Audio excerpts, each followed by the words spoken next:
പ്രിയപ്പെട്ട സഹോദരന്മാരെ, SIRമായി ബന്ധപ്പെട്ട മുട്ടിൽ മഹല്ല് ജമാഅത്ത് കമ്മിറ്റിയുടെ ബോധവൽക്കരണ ക്ലാസിൻ്റെ ഭാഗമായിട്ടുള്ള ഒരു വീഡിയോ ആണ്. SIR നിലവിൽ വന്നതിന് ശേഷം പൊതുവെ എല്ലാവരും ആശങ്കയിലാണ്.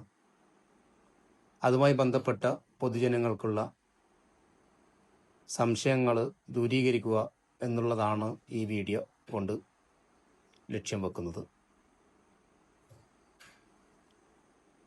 ഫോം വിതരണവുമായി ബന്ധപ്പെട്ട് അതിലുള്ള സംശയങ്ങൾ, ഫോം പൂരിപ്പിക്കുന്നതുമായി ബന്ധപ്പെട്ട സംശയങ്ങൾ എന്നിവയൊക്കെ ക്ലിയർ ചെയ്യുന്നതിന് വേണ്ടിയാണ് മുട്ടിൽ മഹല്ല് ജമാഅത്ത് കമ്മിറ്റി ഇത്തരം ഒരു ബോധവൽക്കരണ ക്ലാസ് ആരംഭിച്ചത്. SIR ഈ പേര് കേൾക്കാത്തവരായി ഇന്ത്യയിൽ ആരുമുണ്ടാവില്ല. SIR എന്നാൽ എന്താണ്? SIR എന്ന് പറഞ്ഞാൽ സ്പെഷ്യൽ ഇന്റൻസീവ് റിവിഷൻ. അതായത് 2025 വരെയുള്ള വോട്ടർ ലിസ്റ്റ് മരവിപ്പിക്കുകയും പുതിയ വോട്ടർ ലിസ്റ്റ് ഉണ്ടാക്കുന്നതുമായി ബന്ധപ്പെട്ട നടപടികൾ കൈക്കൊള്ളുന്നതാണ് SIR എന്ന് പറഞ്ഞാൽ. നിലവിലെ വോട്ടർ ലിസ്റ്റിൽ പേരില്ലാത്തവരുടെ പേര് ചേർക്കാനുള്ള ഫോം ഇപ്പോൾ ലഭിക്കുമോ? നിലവില് വോട്ടർ ലിസ്റ്റിൽ പേരില്ലാത്തവർക്ക് ഇപ്പോൾ BLOമാർ അഥവാ ബൂത്ത് ലെവൽ ഓഫീസർമാർ ഫോറം നൽകുന്നതല്ല. ഇപ്പോൾ ഫോം ലഭിക്കുന്നത് 2025 നിലവിൽ വോട്ടർ ലിസ്റ്റിൽ പേരുള്ളവർക്ക് മാത്രമാണ്. പേര് ചേർക്കുന്നതിനുള്ള ഫോറം ഡിസംബർ 9 ശേഷം BLOമാർ തന്നെ കൊണ്ടു നൽകുന്നതാണ്. അപ്പോൾ അതിനു മുമ്പ് ഓൺലൈൻ സംവിധാനമൊക്കെ വരുന്നുണ്ട് എന്നുള്ള വാർത്തകളൊക്കെ പ്രചരിക്കുന്നുണ്ട്.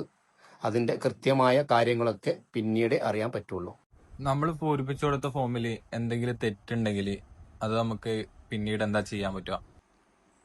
ഒരിക്കൽ ഫോം പൂരിപ്പിച്ച് കൊടുത്ത് BLOമാർക്ക് കൊടുത്തതിന് ശേഷം അതിൽ നമ്മുടെ കൊടുത്ത ഇൻഫർമേഷൻ കറക്റ്റ് ചെയ്യാനുണ്ട് എന്ന് തോന്നിയാൽ BLOമാർ നമുക്ക് 2 ഫോം വീട്ടിൽ നൽകുന്നുണ്ട്. അതിലൊന്ന് മാത്രമാണ് പൂരിപ്പിച്ച് നൽകേണ്ടത്. എന്തെങ്കിലും കാരണവശാൽ അതിൽ തെറ്റി എന്ന് നിങ്ങൾക്ക് പിന്നീട് ബോധ്യപ്പെട്ടാൽ അത് രണ്ടാമത്തെ നിങ്ങളുടെ കയ്യിലുള്ള ഫോം ഡിസംബർ 5 മുമ്പായിട്ട് BLOയെ പൂരിപ്പിച്ച് ഏൽപ്പിച്ചാൽ മതിയാകുന്നതാണ്. ഈ ഫോം പൂരിപ്പിച്ചതിന് ശേഷം എവിടെയാണ് കൊടുക്കേണ്ടത്? BLOമാർ ഫോം നിങ്ങൾക്ക് കൊണ്ടുവന്നു കഴിഞ്ഞാൽ അത് ധൃതി കൂട്ടിയിട്ട് ഉടനെ പൂരിപ്പിച്ച് നൽകേണ്ടതില്ല. വളരെ ആലോചിച്ചതിന് ശേഷം പറ്റുമെങ്കിൽ അതിൻ്റെ ഒരു കോപ്പി എടുത്ത് അതിൽ ആദ്യം പൂരിപ്പിക്കുക. എന്നിട്ട് എല്ലാ ഇൻഫർമേഷനും കറക്റ്റാണ് എന്ന് ബോധ്യപ്പെട്ടതിന് ശേഷം നിങ്ങൾ ഫോം ഫില്ല് ചെയ്താൽ മതിയാകുന്നതാണ്. അത് BLOമാർ തന്നെ വീട്ടിൽ വന്ന് കളക്ട് ചെയ്യുന്നതാണ്. പഴയ വോട്ടർ ലിസ്റ്റിലുള്ള പേരിനെ പുതിയ വോട്ടർ ലിസ്റ്റിൽ ചേർക്കണമെന്ന് നിർബന്ധമുണ്ടോ? പഴയ വോട്ടർ ലിസ്റ്റിലുള്ള പേര് തന്നെ ചേർക്കണമെന്ന് ഒരു നിർബന്ധമില്ല. പുതിയ വോട്ടർ ലിസ്റ്റിൽ നിങ്ങൾ ഇപ്പോൾ ഉപയോഗിക്കുന്ന രേഖ പ്രകാരം ഏതാണോ പേരുള്ളത്, ഉദാഹരണത്തിന് ആധാർ കാർഡിലുള്ള പേര്, ആ പേര് പുതിയ ഫോമിൽ നിങ്ങൾക്ക് ചേർക്കാവുന്നതാണ്. ഉദാഹരണമായിട്ട് പഴയ വോട്ടർ പട്ടികയിൽ ചിലപ്പോൾ നിങ്ങളുടെ വിളിപ്പേര് ഖദീസുമ്മ, ഇപ്പോൾ ഖദീജ എന്നാണ് നിങ്ങളുടെ ആധാർ കാർഡിൽ ഉള്ളതെങ്കിൽ നിങ്ങൾ ഇപ്പോൾ നിങ്ങളുടെ ആധാർ കാർഡിൽ ഖദീജ എന്ന പേര് ചേർത്താൽ മതി.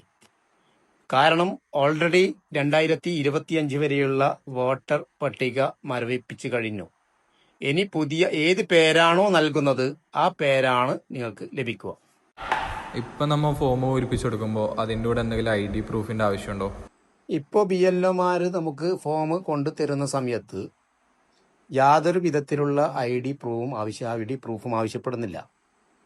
ഡിസംബർ 9 ആദ്യത്തെ പട്ടിക തയ്യാറാക്കിയതിന് ശേഷം എന്തെങ്കിലും പരാതികൾ ഉണ്ടെങ്കിൽ, നമ്മുടെ പേര് വോട്ടർ ലിസ്റ്റിൽ ഇല്ലെങ്കിൽ അതുമായിട്ട് ബന്ധപ്പെട്ട എന്തെങ്കിലും പരാതികൾ വരുന്ന സമയത്ത് BLOമാർ ആവശ്യപ്പെടുന്നെങ്കിൽ മാത്രമേ അവരാവശ്യപ്പെടുന്ന ID പ്രൂഫ് ഹാജരാക്കേണ്ടതുള്ളൂ. വിദേശത്തുള്ളവരുടെ ഫോം എന്താണ് ചെയ്യേണ്ടത്? പ്രവാസികൾക്ക് 2025 നിലവിൽ വോട്ടർ ലിസ്റ്റിൽ പേരുണ്ടെങ്കിൽ പ്രവാസികളുടെ ഫോം അവരുടെ ബന്ധുക്കൾക്ക് ഏറ്റുവാങ്ങാവുന്നതാണ്. അതുപോലെ തന്നെ അടുത്ത ബന്ധുക്കൾക്ക് അത് പൂരിപ്പിച്ച് ഒപ്പിട്ട് നൽകുവാനും അധികാരമുണ്ട്. ഇപ്പൊ ഒരു വീട്ടിൽ എല്ലാവരും വിദേശത്താണുള്ളത്, അവരുടെ വീട് അടച്ചിട്ടാണുള്ളത്. അപ്പം അവരുടെ ഫോം എന്താണ് ചെയ്യേണ്ടത്? ഇപ്പോൾ ചോദിച്ചതുപോലെ ഒരു വീട്ടിലുള്ള എല്ലാവരും വിദേശത്താണ് ഉള്ളത്, വീട് അടച്ചിട്ടാണ് ഉള്ളത്. അങ്ങനെയുള്ള സമയത്ത് നിങ്ങൾക്ക് നിങ്ങളുടെ അയൽപക്കത്തുള്ളവരെയോ നിങ്ങളുടെ നാട്ടിലുള്ള ഏതെങ്കിലും ബന്ധുക്കളെയോ അധികാരപ്പെടുത്തിയാൽ BLOമാർ അവർക്ക് ഫോം നൽകുന്നതാണ്. അതുപോലെ തന്നെ നിങ്ങൾ അധികാരപ്പെടുത്തുന്ന ആൾക്കാർക്ക് ഫോം ഫില്ല് ചെയ്ത് തിരിച്ചു കൊടുക്കുവാനും അധികാരമുണ്ട്. ഈ പൂരിപ്പിച്ചു കൊടുക്കുന്ന ഫോമിൽ പുതിയ ഫോട്ടോ കൊടുക്കണം നിർബന്ധമുണ്ടോ? നിങ്ങൾക്കിപ്പോൾ BLOമാർ തരുന്ന ഫോമിൽ തന്നെ ഫോട്ടോ പതിച്ച ഫോം തന്നെയാണ് നൽകുന്നത്. ഇനി നിങ്ങൾക്ക് ആ ഫോട്ടോ പഴയതാണ്, മാറ്റണം എന്ന് ആവശ്യപ്പെടുന്നുണ്ടെങ്കിൽ അതിൽ ഫോം കൊടുക്കുന്ന സമയത്ത് നിങ്ങളുടെ ഒരു ഫോട്ടോ കൂടി പതിക്കാനുള്ള ഒരു സ്പേസ് അതിലുണ്ട്. അത് നിങ്ങൾ അതിൽ പതിച്ചു കൊടുത്താൽ മതിയാകുന്നതാണ്. ഫോട്ടോ ഒരു കാരണവശാലും നിർബന്ധമുള്ള കാര്യമല്ല.